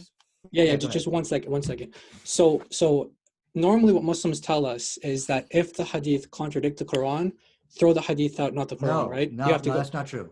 Okay, so if the Hadith contradicts the Quran, you follow the Hadith, is that right? That is true. Some people say that. Okay, I hear that at Speaker's Corner all the time. Yeah. So Nader, are you saying that the Hadith can contradict the Quran and still be true? I have never really seen a contradiction between Hadith and Quran. I have. Okay, go ahead, Bob. It's a matter of interpretation. But the thing is this, 100% of all of the scholars, all of the Muslims, even the Quran-only people, we all accept that Muhammad did miracles. And the dishonesty which you guys are not accepting tonight. Hold on, let me finish my point. Hold on, let me finish my point. You should have said, okay, by saying Muhammad did no miracles, that was a lie, actually, which is being propagated by Christians, when in fact it's all written, hundreds of them. Sir, that's what the Quran says. The Quran says he did no miracles. Okay, show me the verse. Show me the verse where it says that. That's all. See what you're doing. When you tell one lie, you got to tell another lie to defend the first lie. Show me where it says. Okay, so hold on a second. No, I'm gonna. Show me the verse where it says that. Where is the verse where it says Muhammad did no miracles? Can I just ask who's hosting this conversation? Go ahead. I am, Bob. Go ahead. Okay, thank you. So, Nadir, I listened very carefully to everything that you were saying, and you didn't address the main point that has been proposed to you. The people on this panel have asked you very clearly and very specifically to identify from Scripture, not your own opinion, where you are establishing the criterion from for saying that Muhammad is the prophet like unto Moses. And your criterion that I've heard you speak of is that he is a general and that he led people on a migration. Now, I need to correct you. He led people. Theocracy. He led people. Oh, in a theocracy, yes. And he led. Nadir, if you could just hold back for a second, firstly, I just want to address the tone of your comments. You do not marshal your arguments well when you generalize about Christians lying. If we were to say that about Muslims, you would accuse us of being Islamophobic. You're guilty of being Christophobic. Now, the criterion that is there in Deuteronomy 10 has already been expressed to you repeatedly by a number of people. All the signs and wonders the Lord had sent him to do in the land of Egypt. So these are the things that the kind of miraculous things that he has done to Pharaoh and all of his servants and the whole land. So it's God's miraculous intervention into history that led to the Exodus.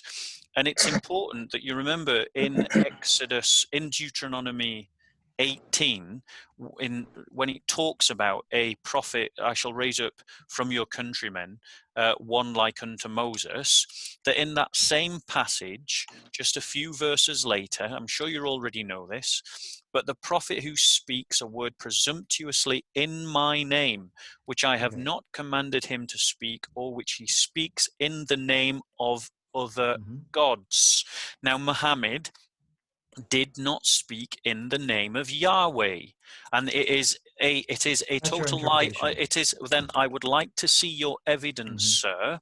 I would like to show me from the Quran where Muhammad speaks in the name of Yahweh, because I'm pretty sure it says Bismillah, which is in the name of Allah, and Allah is an unknown God. He is a foreign God. The name of God in the Old Testament is Yahweh. That is the name that Moses came in. It's the name that he performed his wonders and signs in, and he led the people out of slavery to Egypt. Christ led the people out of slavery to the satanic powers. Christ came in the name of Jesus. He was from amongst the countrymen of Israel. So the question I'm going to stop, and then Nadir, I'd like you to respond. Sure. I would like to see from the scriptures, not your opinion, where it establishes the criterion as being leading people on a journey, establishing a theocracy, and being a general in battle, from Deuteronomy verse 10, which is the one that we're all debating about, because it clearly says signs and wonders. It doesn't say theocracy and leadership in war and going on a long journey. That's not there in the text. No, Ahmed. Let me just say something. Can I answer? No, Ahmed. Let me just say something to him before you. I'm gonna make it very short. This is so funny. 1 minute you guys are saying Jesus is God, not a prophet, but God. A prophet, God can't be a prophet. And so you keep comparing Moses to Jesus, but you say Jesus was born miraculously. You say he's God in the flesh. None of these things Moses can qualify for. Jesus did not have any kind of kingdom, did not set up any really laws. Yes, he did establish a kingdom. No, what you do is, you do a symbolic kingdom. It's a real kingdom. Moses did a real kingdom. No, it's a real kingdom. No, there is a real kingdom. Where is it? Just a second here, Bob. Asana, right here. Wait a minute. Second, because you're pulling this conversation. Asana, wait a minute. Can I talk? You guys talk. I didn't interrupt you. You're going to hold on a second because you're pulling the conversation off in a different route. No, because I'm saying there's a difference between you're trying to disqualify Jesus from being the prophet of Deuteronomy 18:18. Chris, I didn't do this to you. We are not speaking about that. Chris, I didn't do this to you. Is Muhammad that prophet? Chris, I didn't do this to you. I said, oh my God, you're talking about like Moses. You're not listening to me. Listen, someone like Moses would have to be a man, full-blooded man. Okay, guys. So Bob directed his comments to Nader. I understand that's something you want to speak to. Nadir, so if you want to raise your hand or that? something, if you want to raise your hand, we'll let you talk too. But go ahead, Nader. Please address what Bob said.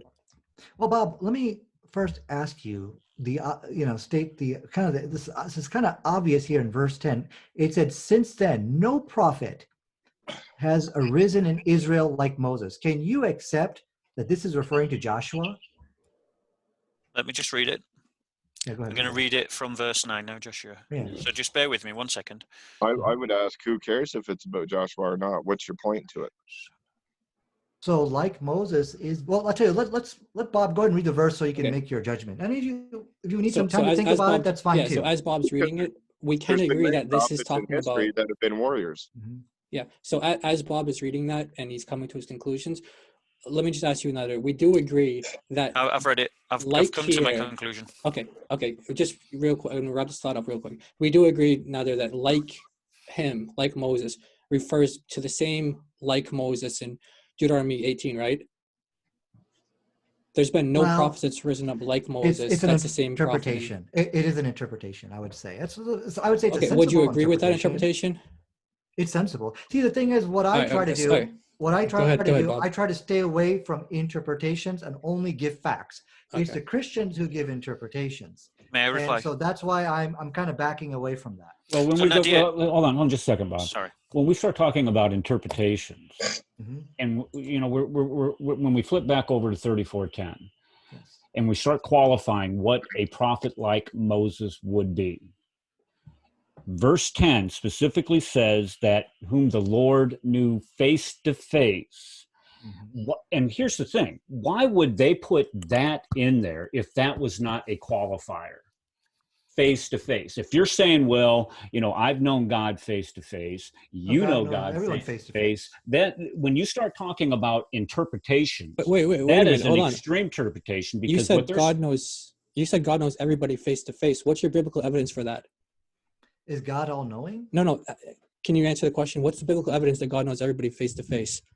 Because God's all-knowing. He Okay, created us. but that's not okay. That's not what face to face means. Face to That's your face in Hebrew. interpretation now. Sorry, No, it's hold not on. interpretation. It's the context One in which it's second. clearly written. The Hebrew idiom panim el panim, face to face, and you can ask. You referred to Jewish rabbis earlier. You can ask your rabbi friends, what is panim el panim, face to face? What does that mean in Hebrew? It's an idiom that we see expounded upon in Numbers, the 12th chapter, where God says specifically that this is something done uniquely with Moses.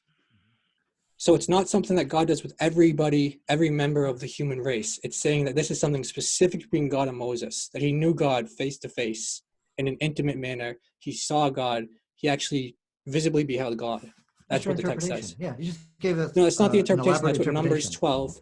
Read Numbers chapter 12, verses 6 to 8. Don't know the difference between fact and interpretations. Okay. So, but anyway, what my point here is, look, the problem is you don't know what you're saying. That can I say something? Let me just. I think that spending a lot of time going past when it says, since then no prophet has arisen in Israel like Moses, whom the Lord knew face to face. Then it goes on in detail. Okay.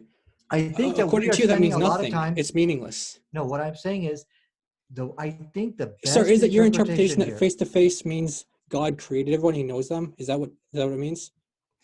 Well, may I come in? If we take it literally, and that's your interpretation. That's your interpretation. Hold on, guys. Let me make my point here, guys.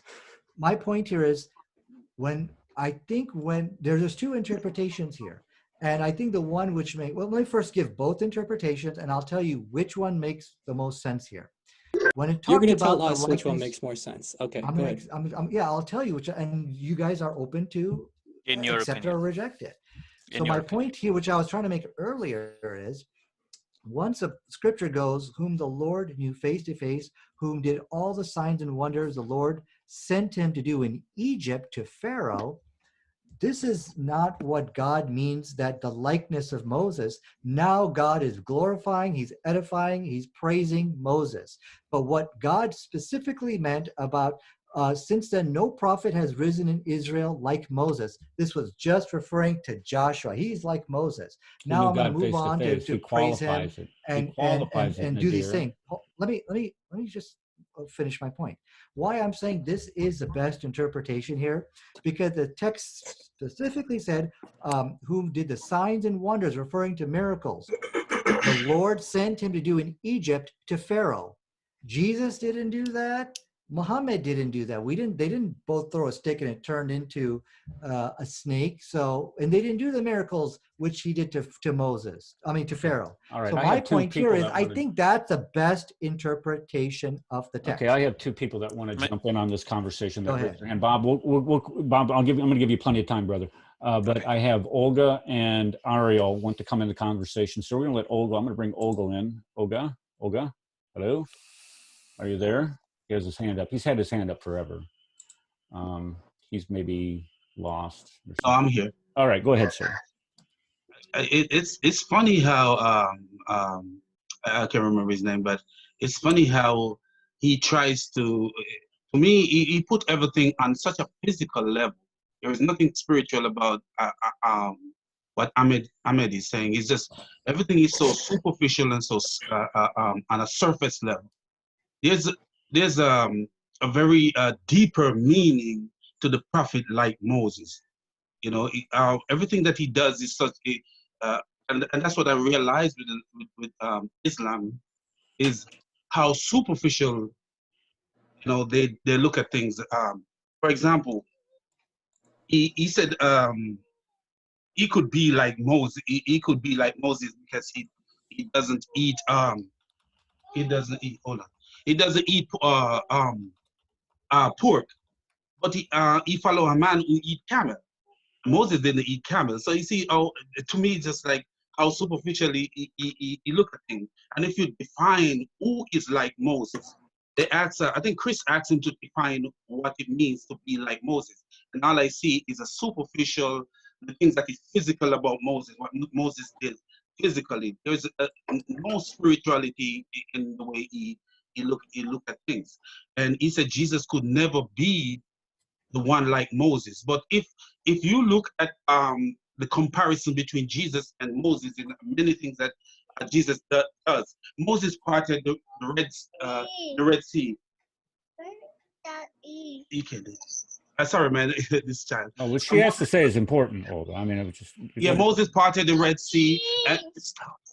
Moses parted the Red Sea, and Jesus commanded the water to stay still.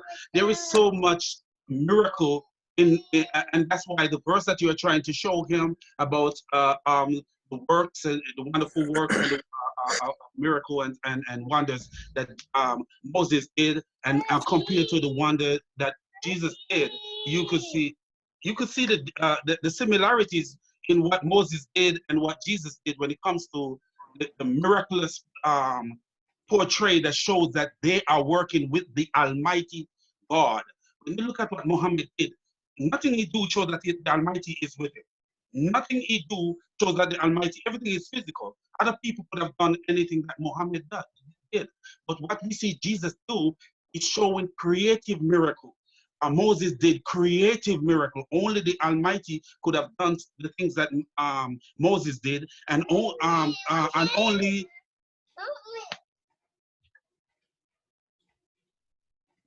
Okay, Amen. I think he had to. Yeah, he had to. Okay, I have another person here, Ariel. He's had his hand up for quite. I'm going to get as many people to participate in this as possible.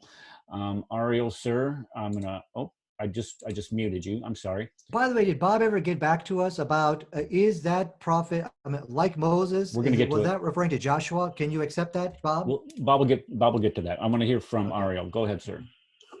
Yeah, so I'm just going to quote from Numbers chapter 12, verse 6 and following. And the Lord said, "Hear my words. If there is a prophet among you, I, the Lord, make myself known to him in a vision. I speak with him in a dream. Not so with my servant Moses. He is faithful in all my house. With him I speak face to face, clearly, and not in riddles. And he beholds the form of the Lord." So that's Numbers 12, 6 through 8. Okay. So it's explaining in Numbers. Right. I'm bringing it Numbers 12, what it means to speak to God face to face.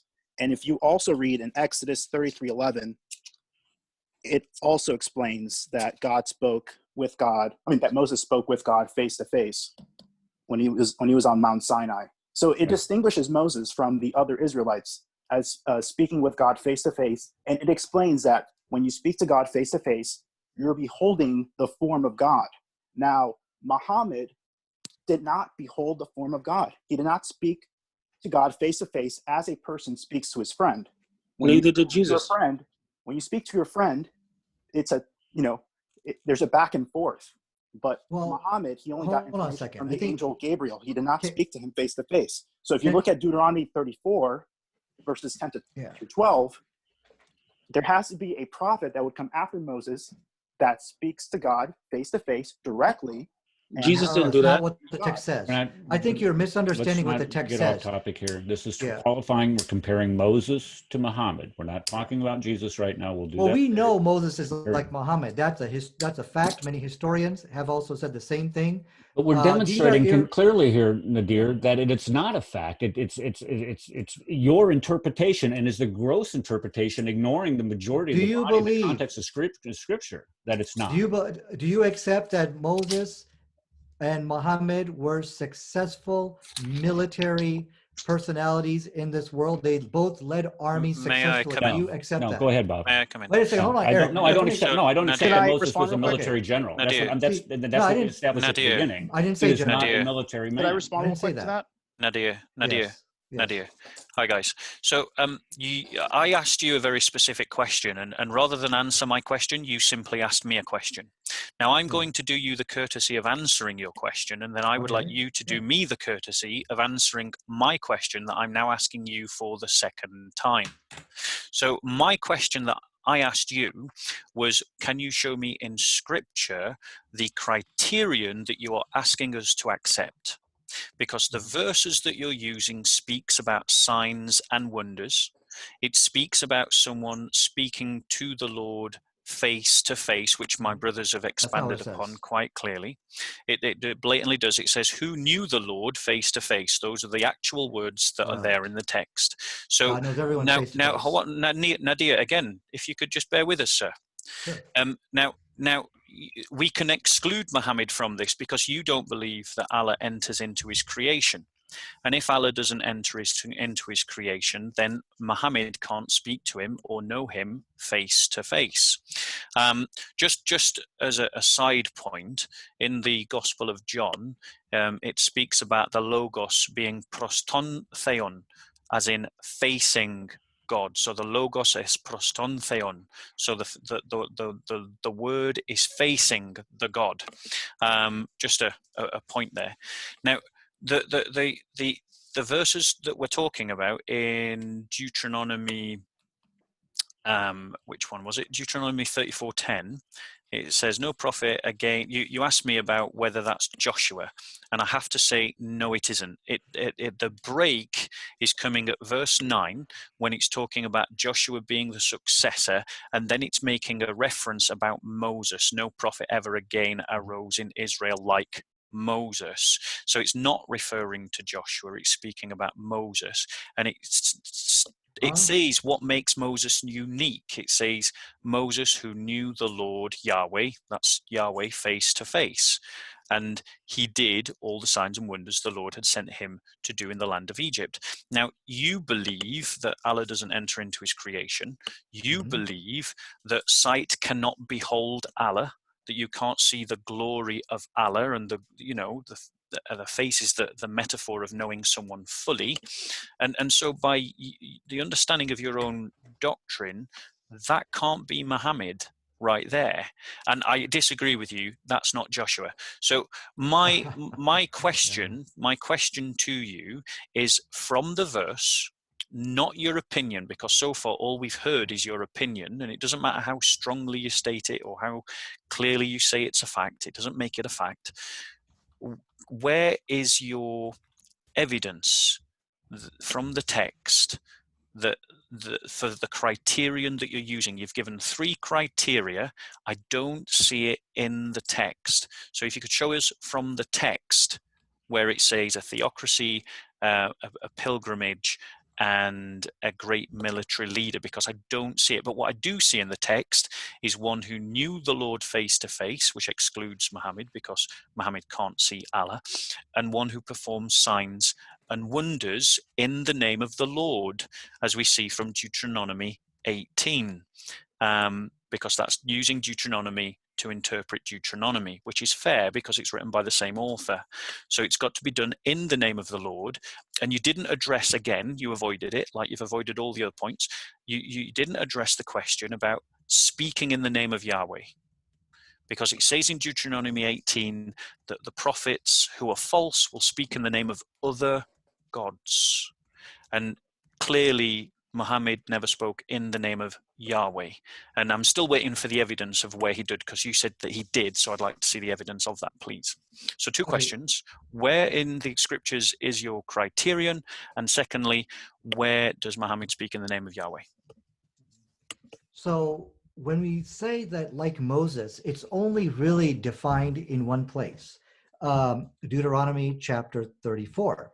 Which talks about Joshua, which I think is hilarious, how Christians have to deny the obvious here. When it said, since then there has arisen not a prophet like Moses, this is clearly referring to Joshua, which many of our Jewish friends can clearly admit, and they've got in the rabbinical writings. Many Christians also say the same thing. So I think I think this is what all Christians have. They cannot give you fact. All they can give you are false interpretations and twisting the text of the Bible. Why? Because it's game over for them. If they admit the obvious, that this was referring to Joshua, then they're going to have to concede the fact that, yes, God was looking for this military type prophet to come. And that's who Muhammad was. Nobody. And it's almost like there's this exclusive group between Joshua, Moses, and Muhammad. So much so that a Google keyword search on warrior prophet brings up, guess who? Joshua and Muhammad. Even the algorithms can see that. Google Google's not evidence. Anyway, but carry on. I'm still waiting for answers to my question. Well, see, but as we can see, look, the whole discussion tonight, I've only given fact. I don't give interpretations. This is only, and all the Christians are giving are interpretation. You have not only falsely interpreted the text to disqualify Joshua. You say, oh no, this is not referring to Joshua. But the second false interpretation is that who Moses spoke to God face to face. Therefore, that disqualifies Prophet Muhammad sallallahu alaihi wasallam. That's not what the text said. It said who God knew him face to face. And yes, Allah knows Muhammad face to face, because remember there was the ascension, the Isra al Miraj, where God, where basically Moses was ascended, and he spoke to, and Moses spoke to God. I'm sorry, Muhammad spoke to God through a veil, but God knew him and saw him face to face. And the fact of the matter is, hold on, let me finish my point. That's not face to face. The fact is, we take it literally. God knows everybody face to face. There's no one here who God doesn't know face to face. The hadith that you've quoted, I'm going to show that Nadir's not being honest. I did not interrupt the hadith. Yes, you did. Yes, you did. The hadith that you quoted, the hadith that you quote actually states this. This is what it states. It says, because Muhammad comes and he says to his wife Aisha, he says, "How could I see Allah? Because he is veiled in light." That's what it says. So it says he doesn't see him, but Moses did see him. So by your own evidence, Moses is not like Muhammad. Of course not. Look, the issue here, neither Jesus or Muhammad are absolutely like Moses, like a genetic clone. They all have differences in Did Muhammad say in the hadiths, how could I see Allah? He is veiled in light. No, nobody can see God and live. We believe that. No one. Right. So Muhammad did not see God, Allah. Did Moses know God face to face according to this text? Moses, if you read the Bible, according to the text, not your opinion. I believe Moses. According to the text. Okay, yeah, just Moses. Who knew the Lord face to face? I believe it's referring, when you say, did Moses know God face to face? Now, this is, I think, a reference to where God appeared to him in the burning bush. So it wasn't only there, Nadir. It was only there. It was also Numbers 12:8. Numbers 12. With him, I will speak face to face. I accept Nadir, you're listening. No problem. Nadir, listen. I'm accepting what you're saying. Numbers 12. Numbers 12:8. Move on. With him, I will speak face to face. Yes. But now answer me this: in the hadiths, does Muhammad say, "I could not see Allah; he's veiled in light"? Yes. Nobody can see God. Correct. There's a difference there. Absolutely. Okay, Moses saw God though. There you go. He did see God, absolutely. Okay, so we win. End of debate. The problem is you are twisting the text of the Bible, and I think it's pretty funny. No, that's what hold on, let me answer, guys. I let you talk. Now, please allow me to speak. Now, remember, the first twist was the hilarious denial in which you are all claiming that that's not referring to Joshua when it said. What do you mean by it's referring to Joshua? Clarify what you mean. It's not referring to. It's referring to Joshua. So what the text here says inside Deuteronomy chapter 34, verse 10, it talked about the verse before that said, and in fact, let me pull it up in front of me just so I don't paraphrase. Yeah. So, now Joshua, the son of Nun, was filled with a spirit of wisdom. Because Moses had laid his hands on him. So the Israelites listened to him and did what the Lord had commanded Moses. Which was down to Israel, Since then, no prophet has risen in Israel like Moses. This is a clear reference talking about Joshua. It doesn't say that. Hold on a second. If you concede to that fact, then it's game over. Hold on. It doesn't say that. We all see what's going on here because they know they will have to accept Muhammad as a true prophet because Joshua. It says no prophet ever again arose in Israel like Moses, not like Joshua. We can't shout over each other. It doesn't say Joshua. It says like Moses. Bob, we can't shout over each other. So if they concede to that fact, then it's game over for them. So then the second twist, where they're now twisting the second time, when they say they're giving their own. Hold on, I got to finish the point where it says, "Whom the Lord God knew him face to face."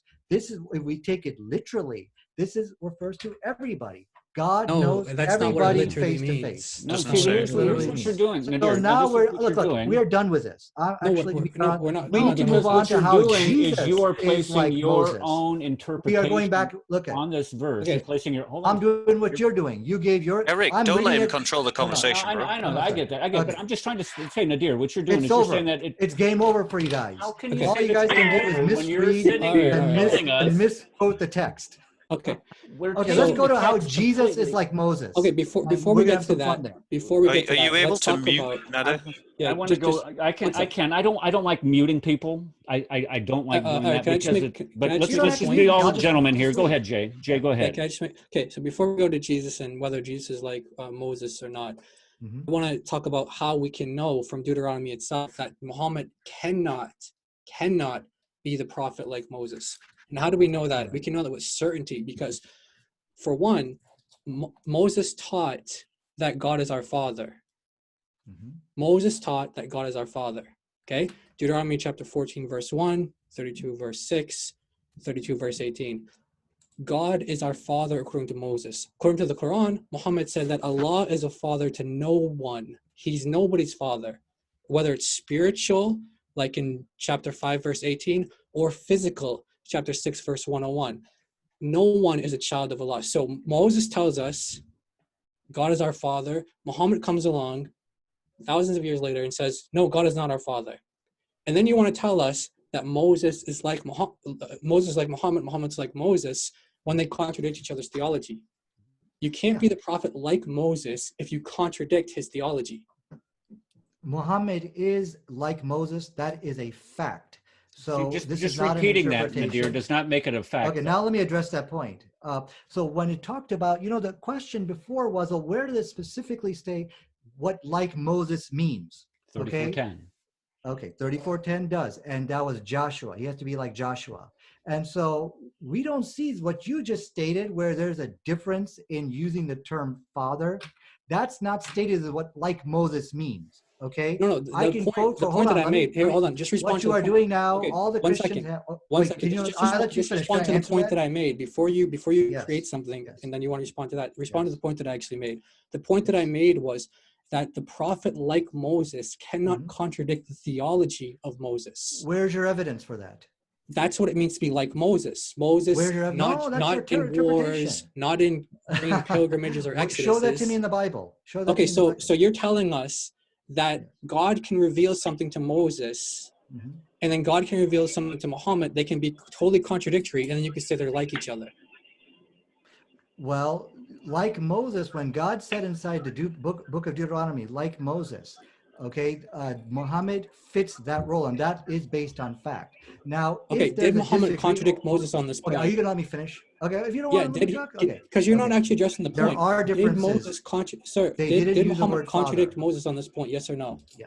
So the issue here is, if you look inside, the theology, Jesus brought a Trinity. I'm not talking about Jesus. Stop introducing different topics. Hold on a second. Did Muhammad contradict Moses on this point? Yes or no? No, he did not, and I'll tell you why. Because is Allah your father? Is Allah your father? Okay, can I talk? Yeah, that's how we're gonna have the conversation. So you actually get answers out of you. Are you done? I want to get answers out of you, not just filibuster. Okay. So can you answer the question? Is Allah your father? Is Allah your father? Yes or no? Okay, no, Allah is not my father. We don't use that. If you ask an Israelite, is Yahweh your father? Yes or no? I'm done. Say you yes. don't want me to talk? Okay, I don't want to talk to you. Okay, I got your answers. Allow me to talk. I'm asked trying you a question, but you're shutting me down. Don't play games. This is a sign of debate defeat. Another point. Jay, hold on a second. I have another point that I want to address that Nadir had brought up. Nadir, no, hold on. You I mentioned the father part. Wait. Hold on, he's playing games right now. He's saying I'm not allowing. Let's go on to this next point. You don't want me to 5. talk? Okay, that's fine. Yeah, he's saying that I'm not allowed. Can I just address this, Eric? Go ahead. He said I'm not allowing him to talk. Yet I'm asking him straightforward questions. I'm allowing him to give the answer. I'm allowing him to give the answer, yes or no questions. He's giving me the answer that I'm responding based on his answers. So he is allowed to talk. He's just answering the questions, not just filibustering. No, I was trying to say something, but you keep interrupting me. Can I talk now? I'll give you 2 minutes. Go ahead, Nadir. Okay, I get 2 minutes. Let's go 2 minutes. Okay. 2 minutes. Ready, set, I get go. 2 minutes. 2 minutes. You're down to a minute 58. Hold on. Yeah, but if he starts strawmanning or filibustering, I'm going to step back. Let him talk for 2 minutes. Don't interrupt me. Go ahead. Okay. 2 minutes. Go. So you will see differences where the Quran is actually correcting the Bible in many ways, because there are mistakes. There are errors. Is the book of Deuteronomy mistaken? God, please. Is it corrupted? Okay, you just interrupted me again. I don't. Okay. Eric, you did say I had 2 minutes. Okay. I 2 minutes. Is the book of Deuteronomy okay? So now I don't have 2 yes minutes. No? Okay. You guys, if you want me to leave, I'll leave. Simple. Is the book of Deuteronomy corrupt? Yes or no? Absolutely. Okay. The Bible says so. Jeremiah chapter 8. Okay, hold on. So. Whoa. Okay, hold on a second. No. So if the book of Deuteronomy is corrupt, whoever you how are are, you going to use it to establish yourself, the and you don't even realize it, though. How are you? He just took his headphones off. He can't hear us. So I don't know. That's fine though. I mean, he can put on. Well, I mean, if he's going to say that, if he says that the book of Deuteronomy is corrupted, and he's using the book of Deuteronomy to confirm Moses being or Muhammad being prophesied, how can you do that if you're going to say exactly? I mean, and then he also quoted the verse where they said that Muhammad believed in the Torah and he threw it at the feet of the people. I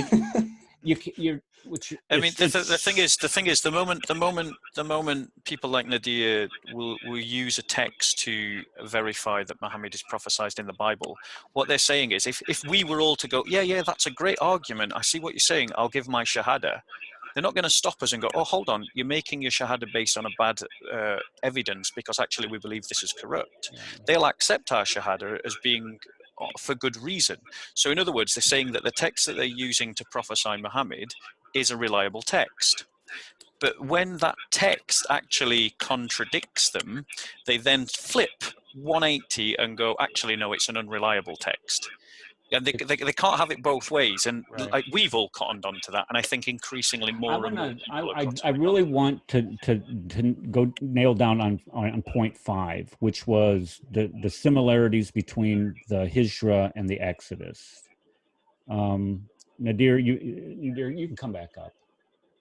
You mentioned that Muhammad left Mecca and made this Hijra to Medina, led a group of people from Mecca to Medina, whereas Moses led people out of Egypt into, he didn't lead them into the promised land because he never got there. And you're saying that right there is a similarity, and we have to accept that as a factual similarity. There's so many differences here when you start saying, yeah, they both led people out of a condition. Okay, that's true. A migration. But number one, Muhammad only led about 150 people, and he didn't even accompany them when they were traveling to Medina, whereas Moses led in excess of, the Bible says 600,000 men. That doesn't include women, children, and family members. You have divine intervention assisting Moses, leading people out of bondage, out of slavery, where you have no divine assistance in having Muhammad people leave Mecca in the middle of the night. So to say that, number one, in size and scope, there's no similarity, and number two, there's no divine intervention between the two. All right, your response, sir. Go ahead. Yeah. Well, I was so rudely interrupted by that gentleman. I never really got to finish my point about the Father, why there's the differences in so-called theology. I never got a chance to finish that. So, and this is what I want to point out. Listen, there's no need for people to get rude and start shutting me down and interrupting me every 10 seconds. Okay, there's no need for that. And I would like to actually finish that point about the corruption of the Torah, because I don't see that as being, if you believe that Torah is corrupt and that there are differences in there, I don't see that as being what contradicts what like Moses here is. Okay, because the point here is, this was not Moses's original theology. Jeremiah 8:8 clearly states that it has changed the Torah into a lie. Men have changed Torah into a lie. So there are mistakes. That's not what it says. Nadir, hold on. Everybody just hold up. Nadir, hold on. No. Just a second. Wait, he was responding to me. Can I just make a response quickly? Okay, you know what? Yeah. Okay, that guy whoever that guy is, he keeps interrupting me. Well, he's one of the co-hosts of the show. I mean, wait. Tell him to quit being a jerk. He's not being a jerk, Nadir. No, come on. Okay, hold on a second. So you don't see any problem with saying that the book of Deuteronomy is corrupt. Yes. And then you're appealing to that book to establish the prophet of Muhammad. Right. Absolutely. By saying that it's corrupt, you're implicitly stating that it contradicts Islamic theology. If it contradicts Islamic theology, that means that it can't be from God, right? According to you. Wrong. So basically, so if something contradicts Islamic theology, Jews, actually, look, the majority of Jews accept and believe that there are changes in the Torah. That's false. That's false. Corrupt. No. Okay, one of the 13 principles of faith from Maimonides says that one of the what it means to be a Jew is to affirm that not one letter of the Torah has been corrupted. Not one letter, not one syllable. That's what the majority of religious Jews believe in. Don't lie about what Jews believe in. Well, now, you're saying that Jews don't believe the Torah, that they believe that everything in the Bible from A to Z is absolutely yes, they do. That's what Maimonides. So who are we going to believe? Are we going to believe in Nadir Ahmed, or are we going to believe Maimonides? Okay, well, let's Google that. I'll tell you. I'll bring a Google reference Maimonides, 13 principles of faith. No. Let's do Eric, the way Jews Jeremiah believe today. Guys, hold up, guys. I'm going to read Jeremiah 8:8. Wait, but we can't let him get it. Wait, read Jeremiah 8:8. Read Jeremiah 8:8. Hold on. We can't get him. He's not getting away with anything. Everyone can see that this guy is just floating around. Jeremiah 8:8. He's filibustering. Let's see exactly what Jeremiah 8:8 said. Okay, you guys are all being very rude say that at they this changed. point. Honestly, you guys are being rude, come on now. and I'm not ready to leave. Everyone's. You're going to treat Jeremiah me like 8:8 this, says, be honest with you. how can you say we are wise and the law of the Lord is with us? But behold, the lying pen of the scribes has made it into a lie. It's not saying that they have changed the Bible. It's saying that it is the scribes. That's not what it says. That is not what it says. All right, Jay, you had a point that you were going to make. Go ahead. Then can I come in? Then you can come in, Bob. Go ahead. Go ahead, Bob. Yeah, go ahead. Okay, so I mean, I asked. Can you hear me? Yeah. Yeah, we can hear you. So I asked Nadir to show me in the scripture his 3 criterion, and I've asked twice, and he still hasn't shown it. And I asked him to show me where Muhammad spoke in the name of Yahweh. I asked for some evidence on that, and he still didn't show it.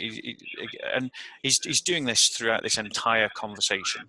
And I know, Eric, that you want to move the conversation on to the 5th point, so I'm not going to drag it back to that. But I just want to make everybody aware that Nadir has avoided the questions that are being asked to him. And just like Jaya said, he is filibustering. He's just talking. He's not dealing with the points that people are making. He's not dealing with the evidence.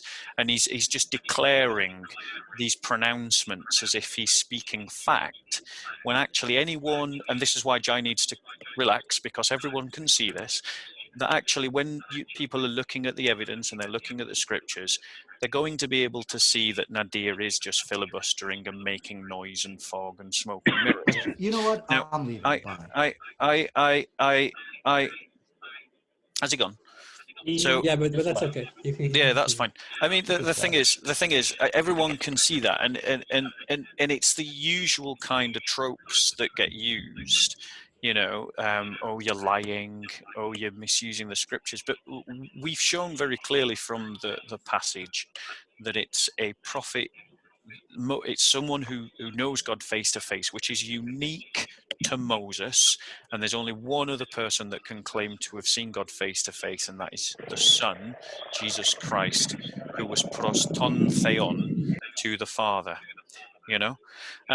And I think the thing is, like, that we've just got to accept that some people have a script and they can't do anything other than work from their script. And Nadir has his script and he can't move from the script, so he can't engage analytically with the arguments that are being made. Eric made some good points, which are this idea that the dissimilarities are greater than the similarities. Moses, his hijra, if we use that term, was based entirely entirely upon God's dramatic intervention in history. Muhammad didn't have that at his hijra. The dissimilarities are greater than the similarities. Moses never actually made it into the promised land. Muhammad made it to Medina. The dissimilarity is Right. greater than the When similarity. you start making that comparison, I mean, and I watched his debate with Samuel Green, and he keeps it's just it's a debating tactic, and I've seen him debate for, you know, I don't know how many years. He's very active in debating, and this is just the way he debates. Is that you have to agree, you have to accept this fact, and it's sophomoric. I mean, it's a good way to debate, to force your opponent into a certain position. But when you're challenged on that and you get frustrated because you are being challenged and you were told that Moses was not a warrior, then, and it destroys completely your argument, then where do you have to go? Well, you have to say, well, that's your interpretation. Robert. Yes, I'm here. Can you guys hear me? You're speeding. Slow down, sir. Go ahead. No, I'm not. Okay. So I just want to interject here. Do you guys find it funny that Nadir's only point, okay, regarding a prophet like his, well, the one he keeps emphasizing is he was this warrior prophet or military leader? I find that very interesting. But here's a question for Nadir. He's still here. He's gone. So Moses, after the people rebelled and built the calf, okay, God orders, okay, via through Moses to for all the men that were loyal to God to strap on their swords and go through the camp slaying everyone. Is that like Muhammad? I'm just kind of curious. It's another dissimilarity, isn't it? Yes, it most certainly is. Exactly. Yeah. Hey, you can mute me. You can mute me. Go ahead. All righty, brother. Ariel's got his hand up also. I'm going to bring him on. I'm going to mute you, Robert. Go ahead, Ariel. You're up. Go ahead. You got the mic. Yeah, just I guess really quickly. If he's going to introduce a theory, and the theory being that Muhammad is similar to Moses, or Moses is similar to Muhammad, if you introduce a theory, you can't just continue to allow for exceptions wherever they may pop up when they pose a challenge to your theory. That kind of undermines that undermines the theory. If you have unjustifiable exceptions to your rule, there's no reason for you to have confidence in your theory. So like for example, if you have a scientific theory and there's exceptions to your scientific theory, every time you point out an exception, like Jay did when he pointed out the fact that Moses viewed God as a heavenly father, every time you point out an inconsistency like that, that weakens Nadir's theory, and he just doesn't seem to understand that.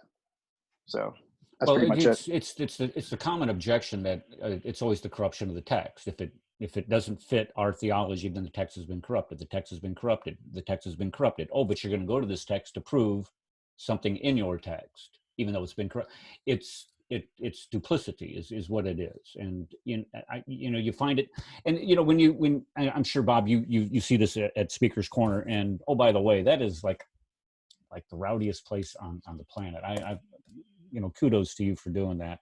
But the fact of the matter is, this is a very common debating tactic, to saying, okay, well, if you're going to say that the Quran denies, and this is one of my favorite topics, is the Quran denies the crucifixion. Well, when you go to the Bible and you say, well, the Bible clearly teaches that Christ was crucified on the cross, well, then that's corrupted. But in the same chapter, in the same book, the same chapter, John 17, they're going to say, well, there's Muhammad right there in that same book, in that same chapter where this corruption exists. Again, this is duplicity. You're wanting to have your cake and eat it too, all the while ignoring what I was going to talk about today, which is how we can clearly demonstrate that the Quran is false. DL, go ahead, Bob. And I'm going to bring. Sorry, I was just going to say, yeah. I mean, the whole flaw of the argument is essentially they're using our scriptures to establish a criterion, but then in the next breath saying that our scriptures aren't reliable. Now, how can you establish a reliable criterion if the source of that criterion is not reliable? There's a falsity to that kind of logic. If the source is not reliable, any criterion drawn from that source is not reliable, and thus you have no criterion by which you can justify that Muhammad is a prophet. Yeah, you're right. Well, and from our text anyway. Exactly. They can do it from theirs, but they can't do it from ours. You can't have it both ways. But then again, that's exactly that's what they're doing. Yeah, and I think we Christians just need to be a bit more forceful in calling out that kind of double standard. Yeah, and that's the thing about this show. I try to be as cordial and respectful with guests on here, Muslim guests, because we could sit here and talk to the walls all afternoon long and still not get an idea of what the strengths of their arguments are for the Quran, for Muhammad being a prophet. But that's not what I want. I want to hear those arguments. I think Nadir, some of the, like I was mentioning, the debating tactics that he has, the filibustering that he was using, the abject denial of what Scripture clearly states, and then and if you saw this debating point, he turns and he flips it on us and says, "Well, that's your interpretation. I have the right interpretation." It just doesn't work. Now, Jay had made a great point. I want Jay to expound on this. If you can come up on mic, Jay. Okay. When you start talking about how Moses and Muhammad's theology differs in his respect to the Father, can you expound on that to show and draw a line in the clear differences where it isn't just calling God his Father? I mean, just off the top of your head. I know I'm putting you on the spot. Yeah, there's one other example that I can think of that's a very, very, that Yahweh in the Bible calls an abomination. It says that basically, you can find this in Deuteronomy chapter 24, verses 1 through 4, and then Jeremiah chapter 3, verses 1 through 3. And it speaks about a man who divorces his wife. A married couple who get divorced. It says that if that woman marries another man, she cannot come back to her original husband. That's an abomination before God. That's what Deuteronomy says in chapter 24, verses 1 through 4. And then in Islam, chapter 2, verse 230, it says just the opposite. It says that if a man and woman get divorced, the only way for them to come back together is if there is a second marriage. The wife has to marry somebody else, and then she's free to go back to her original husband. So on one hand, you have the God of the Bible, the God of Moses, saying this is an abomination. I don't know if you can. Just give me 1 second. I don't know if you can. 1 second here. I don't know if you can pull it up, but in Deuteronomy chapter 24. Verses 1 through 4. Okay, you have the text here. It's actually chapter 2, verse 230 in the Quran. 230. Okay, let me drop down to 230. Yeah, and so this is so here we have God telling Moses, this is an abomination. It's an abomination for a married couple to divorce, and then the wife remarries someone else. She divorces that person. She cannot come back to her original husband, the first husband. That says it's an abomination, and it even corrupts the land. And then you have Muhammad, receiving this revelation that contradicts that revelation, saying that's possible. I can't see it on my screen; it's too small. But if you could read, it says, "And if he hath divorced her the third time, then she is not lawful unto him thereafter until because he puts this qualifier in here, she hath wedded another husband. Then if he divorced her, it is no sin for both of them to come together again." So there's a qualifier there. They have a term for this. The guy who does the second marriage, it's called al-muhallal. Al-muhallal is someone who makes it halal, like it makes it allowable. Mm-hmm. So he's making it allowable for them to get married again. Now, what he's allowing is something that God, the real God, the God of Moses, calls an abomination. So the question again comes, if you're going to use Deuteronomy to establish your point, then Deuteronomy is good enough to destroy your point as well. And if you're claiming to the prophet like Moses, and you're going to contradict his theology, that's a huge problem. So you have the verse here, I see. Yeah, it's 24, chapter 24, Deuteronomy. And it says, "Then her first husband who divorced her is not allowed to marry her again after she has been defiled. That would be detestable in the eyes of the Lord. Do not bring sin." Okay, so it's completely contradictory to what and actually, interestingly, if you pull up Jeremiah chapter 3, I think it's verses 1 through 3, it actually calls this the way of the the desert Arab or the dwelling Arab, or it actually uses the term Arab. So that means that this practice of getting married, divorcing, the wife marries someone else, and then she comes back to, then divorces him, then comes back to the original husband. That's actually a practice that goes all the way back to the time of Jeremiah, at least. And it's something that God detests and calls an abomination. It's something that Islam picks up and, you know, says divine revelation. That's in Jeremiah chapter 3 where it evidences that, you say? Yes. Yeah. Could you read that, Eric? It says, Jeremiah if a man divorces his, Jeremiah chapter 3, verse 1, it says, if a man divorces his wife and she leaves him and marries another man, should he return to her again? Question mark. Would not the land be completely defiled? Question mark. But you have lived as a prostitute with many lovers. Would you now return to me? Declares the Lord. So it's an about. Well, how does that identify? Sorry, where does that identify that that's an Arab practice? Okay, well, this translation doesn't. It actually says a nomad in the desert. Other translations will render it as an Arab in the desert. For verse 2. 1 second. Let me just get it. Says, look at the barren heights you Jeremiah see, in 3. a place where you have Verse ravished. 2. By the roadside you sat waiting for her lovers, sat like a nomad in the desert. Yeah, and then that's that translation. You get the same imagery, though, that it's a practice that, you know, people in the desert, like Arabs in the desert, would practice. Like the King James renders it as the Arabian in the desert. Okay, let me bring up the King James. In the Hebrew confirms that it's using the word, you know, Arabi, which, you know, an Arab. Now, so the point here is that as an Arabian in the wilderness is a King James. So this abomination dates back to the time of Jeremiah, at least, right? It would have to, if he's referring to it, people would have to have a context, you know, to understand what he's referring to. Yet Muhammad comes along and says that this is something that, you know, God permits and allows it. He makes it permissible. Okay, I mean, I don't see it in my text, but I mean, like, it's a minor point because your general thesis is utterly sound. And this is going to be my last word before I go. Like, because obviously Moses establishes a religion based at Jerusalem with a temple at the heart of it, and a priesthood and an animal sacrificial system. And it's a temple-based religion with the idea that God dwells with his people. Yeah, the tabernacle, you know, the tabernacle, even when they were wandering through the desert, that was the whole point. It's God is with his people in a unique, loci, special way. And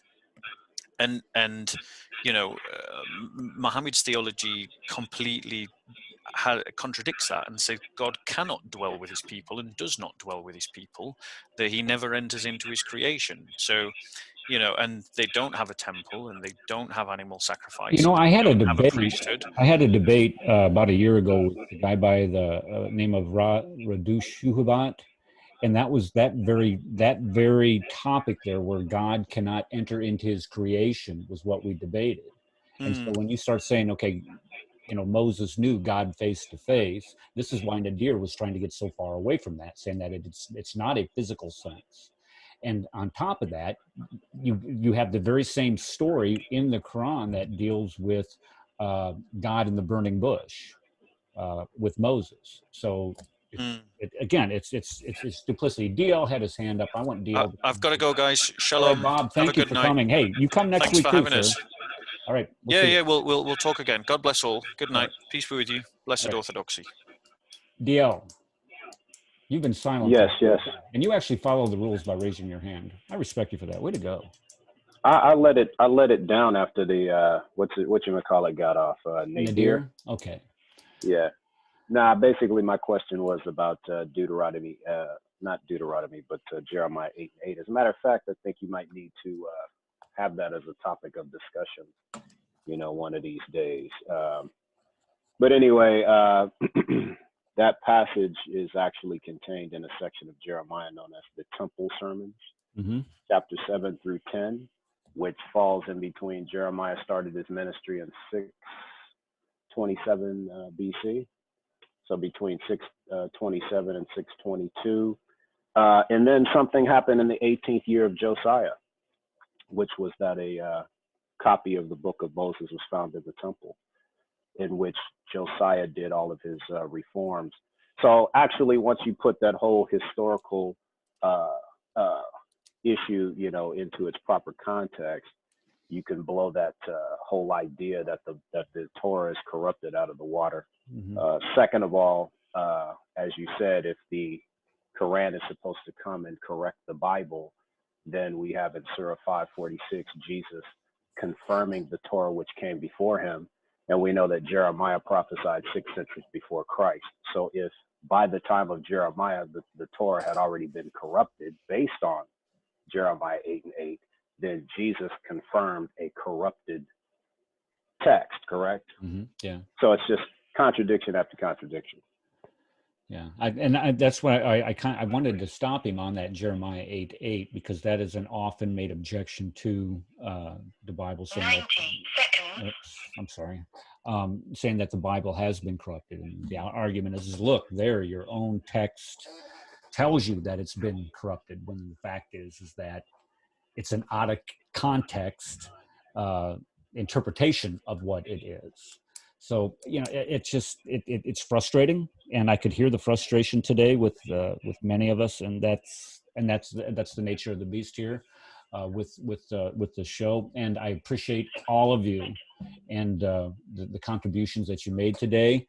Come back next week, and we just might have this topic of Jeremiah 8:8. We might do that. That would be a good topic to have. But we beat this horse to death, where we talked about, you know, are there contradictions in the Bible? Are there errors or mistakes in the Bible?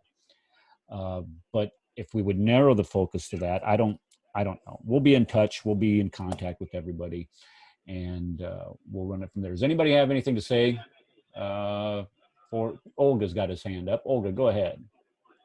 Yeah. I was making a point, and how what's his name, Nadir, that's so superficial.